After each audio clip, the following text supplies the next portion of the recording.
Assalamualaikum warahmatullahi wabarakatuh. Perkenalkan, nama saya Siti Rismaya Sembiring. Saya dari kelas 2C dengan NIM belakang 065.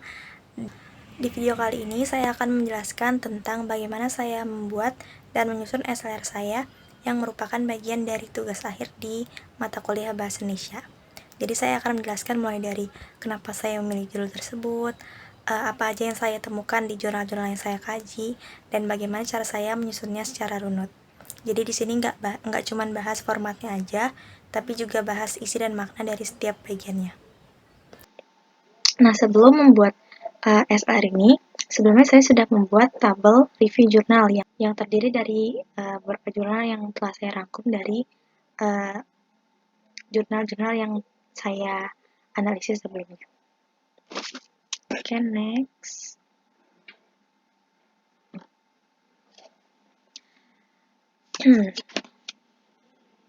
Judul SLR saya yaitu Problematika dan Kesalahan Mahasiswa dalam Pembelajaran Analisis Real. Jadi SLR itu adalah metode kajian ilmiah yang disusun secara sistematis dan menyeluruh. Tujuannya itu untuk mengumpulkan, mengevaluasi dan menyimpulkan berbagai hasil penelitian yang relevan dengan topik tertentu. Jadi SLR ini tuh berguna banget buat nemuin pola masalah, celah penelitian atau research gap, dan bahkan untuk di kasus saya itu menemukan solusi pembelajaran yang lebih tepat karena semuanya itu berdasarkan bukti-bukti yang relevan dari jurnal-jurnal yang terpercaya. Nah, masuk ke slide pertama, alasan saya memilih judul ini. Judul saya itu Problematika dan Kesalahan Mahasiswa dalam Analisis Real. Kenapa saya pilih judul ini? Kenapa saya pilih topik ini? Karena saya sendiri dan banyak teman-teman mahasiswa merasa bahwa analisis real itu adalah salah satu mata kuliah yang paling sulit di jurusan matematika. Materinya itu abstrak banget dan pembuktiannya harus formal dan logis. Jadi banyak yang kesulitan buat benar-benar paham, bukan cuma sekedar hafal materinya aja. Saya juga sering lihat bahwa mahasiswa ini cenderung untuk menghindari latihan pembuktian dari analisis real karena takut salah dan bingung harus mulai dari mana. Padahal pembuktian itu kan inti dari mata kuliah ini ya. Jadi kalau nggak paham bagian ini tuh bakal susah buat ngelanjutin ke depannya. Makanya saya tertarik buat mengkaji problematika dan kesalahan apa sih yang sering terjadi dalam mata kuliah ini berdasarkan penelitian-penelitian sebelumnya. Jadi harapan saya hasil kajian itu bisa menjadi referensi bagi saya sendiri ataupun bagi teman-teman yang lain untuk menyusun strategi pembelajaran yang lebih efektif dan membantu bagi mahasiswa. Selanjutnya kita lanjut ke bagian abstrak. Nah, di bagian abstrak itu tuh kayak menjelasin apa sih isi utamanya dan kenapa sih isi ini tuh penting gitu. Nah, kalau mau menyusun abstrak itu sebelum mulai menulis abstrak, jadi kita tuh pastiin udah menyelesaikan seluruh SLR dengan lengkap. Jadi dari tujuan, metode yang digunakan, hasil utama, sampai ke kesimpulan itu udah lengkap semua. Karena biasanya abstrak ini tuh ditulis paling terakhir setelah semua isi SLR terselesaikan. Supaya kita tuh bisa meringkas dengan tepat isi SLR-nya. Abstraknya itu nggak perlu panjang-panjang, cukup satu paragraf ringkas aja yang memuat 5 elemen penting. Seperti yang saya bilang tadi, dari latar belakang, tujuan, metode, hasil, dan kesimpulannya. Jadi, untuk di abstrak saya ini, saya menggunakan 2 bahasa, yaitu bahasa Inggris dan bahasa Indonesia. Jadi, saya mulai dengan menjelaskan bahwa fokus saya itu adalah kesulitan dan kesalahan mahasiswa dalam memahami dan mempelajari analisis real. Kemudian, setelah saya menyaring kurang lebih 45 artikel dari jurnal-jurnal yang terakreditasi, lalu saya itu mengelompokkannya lalu dikelompokkan untuk dianalisis. Hasilnya itu saya menemukan bahwa masalah utamanya itu ada pada kesulitan memahami konsep abstrak, ketidakmampuan menyusun pembuktian, serta kesalahan teknis seperti notasi yang salah atau simpulan tidak valid. Jadi terus juga faktor seperti motivasi dan lingkungan belajar juga punya peran besar dalam hal ini. Jadi format abstrak itu mulai dari latar belakang, tujuan, metode, hasil utama, dan diakhiri kesimpulan yang singkat. Terakhir juga saya mencantumkan 5 kata kunci yang relevan untuk isi kajian ini. Gunanya buat apa? Gunanya itu buat mencari jurnal-jurnal yang relevan dengan topik yang saya kaji ini. Jadi kita cukup mencari keywordnya aja di Google Scholar atau di Garuda atau di sumber-sumber lain. Itu bakal mewakili jurnal-jurnal yang kita cari berdasarkan topik yang kita bahas. Oke, lanjut ke bagian pendahuluan. Di pendahuluan itu kita tuh kayak bertanya tentang apa sih masalah utamanya dan kenapa ini tuh perlu dikaji, yaitu masuk ke latar belakangnya. Nah, untuk menyusun pembagian pendahuluan ini, sebelumnya saya sudah membuat tabel review jurnal. Jadi tabel review jurnal itu berisi tentang beberapa jurnal yang sangat relevan dengan topik yang saya bahas ini, yaitu analisis real. Gunanya buat apa? Gunanya itu buat membantu saya, jadi saya itu lebih terfokus, jadi materi yang saya ambil itu lebih terfokus terhadap topik yang saya angkat ini. Jadi benar-benar yang di tabel itu adalah ringkasan materi yang saya perlukan untuk membuat esai ini. Nah, dalam menyusun tabel review itu, saya mencatat beberapa pola-pola masalah, kayak miskonsepsi, lemahnya penalaran logis, atau kesalahan strategi bukti, dan lain sebagainya. Jadi dari situlah saya mulai mengembangkan paragraf latar belakang saya. Pendahuluan itu saya awali dengan menegaskan bahwa matematika itu ilmu dasar yang sangat penting, dan analisis real adalah salah satu cabang yang paling menantang di tingkat perguruan tinggi. Untuk rumusan masalah untuk rumusan masalah serta tujuannya, saya merumuskannya itu berdasarkan pertanyaan-pertanyaan yang muncul selama saya membaca jurnal. Jadi kayak, apa sih yang jadi masalah? Apa sih yang belum terjawab? Apa solusi yang ditawarkan dari jurnal-jurnal yang saya baca itu? Setelah saya membaca jurnalnya, saya menemukan bahwa banyak mahasiswa yang merasa stuck karena materi analisis real itu membutuhkan pemikiran yang logis, pemikiran yang dalam, pemahaman konsep yang abstrak, juga keterampilan membuktikan secara sistematis. Berdasarkan beberapa penelitian sebelumnya, saya menemukan bahwa kesulitan ini tuh bisa berasal dari faktor internal maupun eksternal, seperti miskonsepsi, kurangnya motivasi, sampai ke pendekatan mengajar yang kurang adaptif gitu. Nah, dari situ saya merumuskan 4 pertanyaan utama. Apa saja bentuk problematika dalam pembelajaran analisis real? Kesalahan apa yang sering terjadi? Apa penyebabnya? Dan strategi seperti apa yang diterapkan untuk mengatasinya? Jadi semua ini saya tuangkan dalam tujuan penelitian saya. Nah, struktur penulisan pendahuluan saya ini tuh mulai dari latar belakang, lalu mengerucut ke identifikasi masalah, dan akhirnya saya susun rumusan masalah saya itu dan tujuan penelitiannya dalam bentuk paragraf yang naratif, bukan poin-poin. Lalu selanjutnya ke metode penyusunan SLR. Jadi bagaimana sih SLR itu dilakukan? Nah, pertama setelah saya mengidentifikasi topik dan kata kunci, lalu kan saya mencari jurnal-jurnal yang relevan ya. Lalu saya menyusunnya ke dalam tabel review jurnal. Setelah itu di tahap metode ini tuh penting banget karena saya punya kriteria inklusi dan eksklusi ya. Jadi misalnya tuh cuma jurnal terakreditasi aja atau cuma dalam bahasa Indonesia aja gitu. Proses tabel review ini juga mencatat dengan jelas, misalnya dari 40 sekian jurnal yang saya baca, cuman 5 yang saya analisis secara mendalam di tabel review saya. Nah, di bagian metode ini, saya menjelaskan bahwa pendekatan yang saya gunakan adalah systematic literature review. Kenapa saya pilih metode ini? Karena metode ini tuh cocok untuk merangkum hasil-hasil penelitian yang sebelumnya topiknya sejenis. Jadi bisa memberikan gambaran yang jelas, yang utuh berdasarkan bukti-bukti yang saya perlukan. Setelah saya mengambil jurnal-jurnal yang saya anggap relevan dengan topik saya,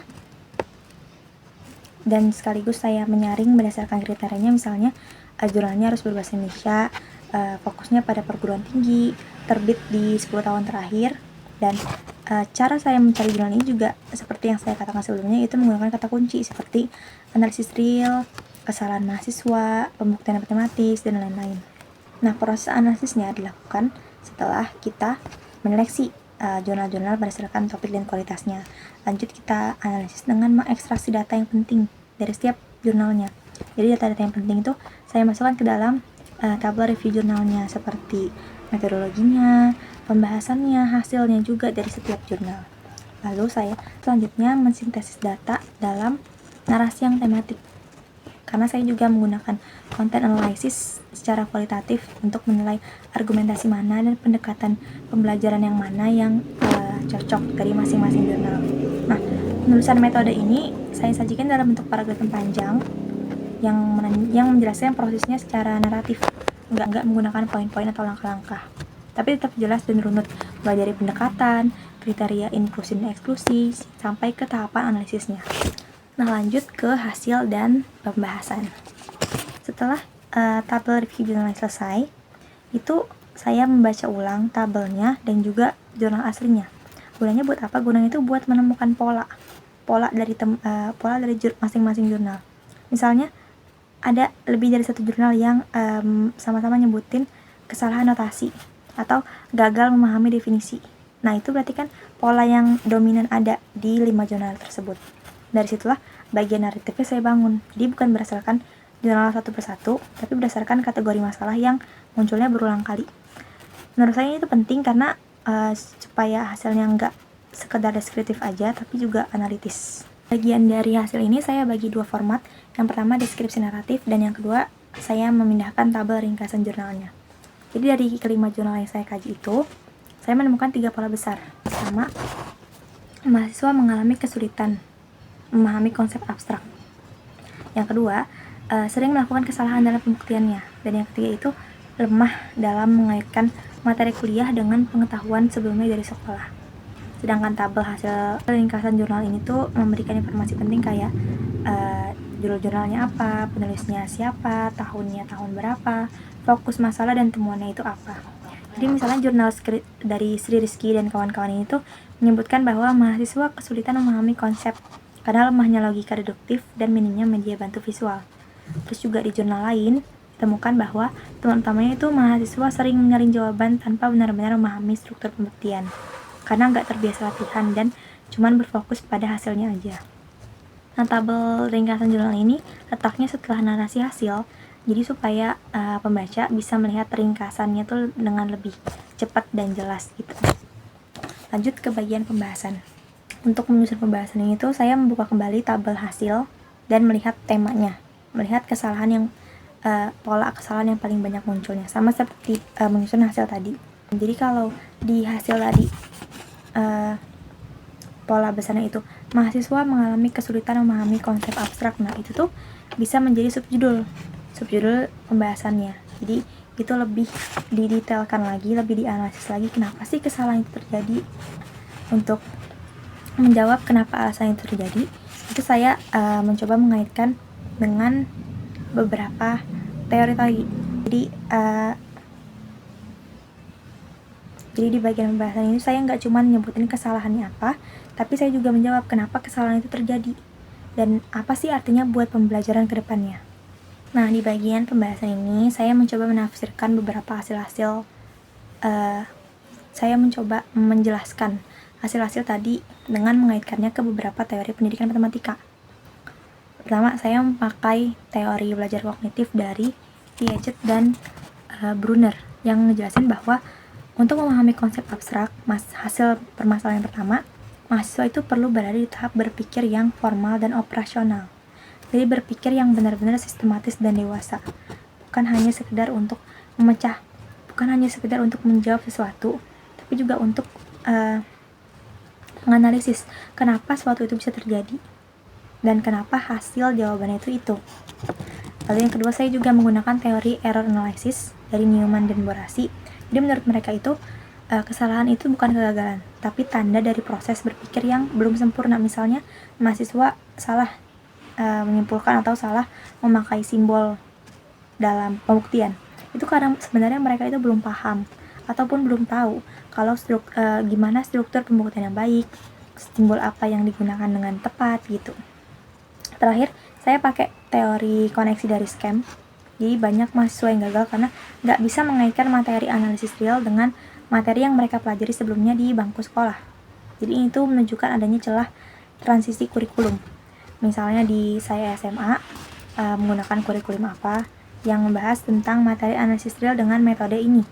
Tapi sedangkan di perkuliahan, karena menggunakan kurikulum yang berbeda, di materi yang sama itu metode pengerjaannya, metode pencarian jawabannya itu berbeda. Jadi itu yang membuat kesulitan dalam memecahkan pembuktian gitu. Penulisan pembahasan ini tuh saya bikin per tema bukan per jurnal. Jadi alurnya itu lebih mengalir.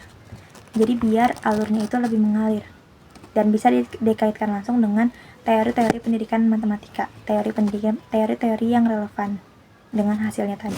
Lanjut ke bagian simpulan dan daftar pustaka. Untuk simpulan ini saya rangkum menjadi 2-3 paragraf aja. Jadi intinya itu untuk menjawab rumusan masalah yang ada di pendahuluan, tapi dalam bentuk kesimpulan yang padat dan jelas. Dan di simpulan ini saya nggak menambahkan informasi baru, jadi fokus ke apa yang udah saya temuin, apa implikasinya, dan saya tambahkan saran untuk penelitian selanjutnya. Di bagian simpulan ini kan saya rangkum bahwa mahasiswa itu mengalami 3 kesulitan utama seperti yang saya paparkan tadi dalam analisis drill. Jadi yang pertama itu susahnya memahami konsep abstrak, yang kedua susahnya membuat pembuktian, dan yang ketiga itu kesulitan mengaitkan materi dengan materi sebelumnya. Jadi semua itu disebabkan karena faktor internal seperti logika, berpikir, dan motivasi belajar, dan juga faktor eksternal seperti pendekatan pembelajaran yang kurang sesuai, transisi kurikulum tadi.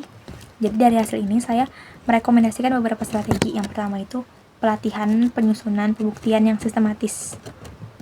Terus yang kedua, penggunaan media visual, dan yang ketiga, penerapan pembelajaran berbasis kesalahan. Jadi mahasiswa biar terbiasa belajar dari proses, bukan langsung hasilnya. Lanjut ke daftar pustaka. Untuk daftar pustaka, saya itu ada beberapa kriterianya. Yang pertama menggunakan APA Style, yang kedua itu menggunakan lebih dari 10 jurnal yang semuanya benar-benar saya kutip dalam tulisan saya. Dan juga jadi di dalam daftar pustaka itu memuat 5 jurnal yang ada di dalam tabel review saya yang menjadi dasar dari pembuatan SLR ini. Juga beberapa sumber buku yang saya gunakan sebagai landasan teori. Oke, mungkin itu saja penjelasan saya tentang bagaimana cara saya membuat dan menyusun SLR dari awal hingga akhir. Kurang lebihnya saya mohon maaf apabila ada salah-salah kata. Wassalamualaikum warahmatullahi wabarakatuh.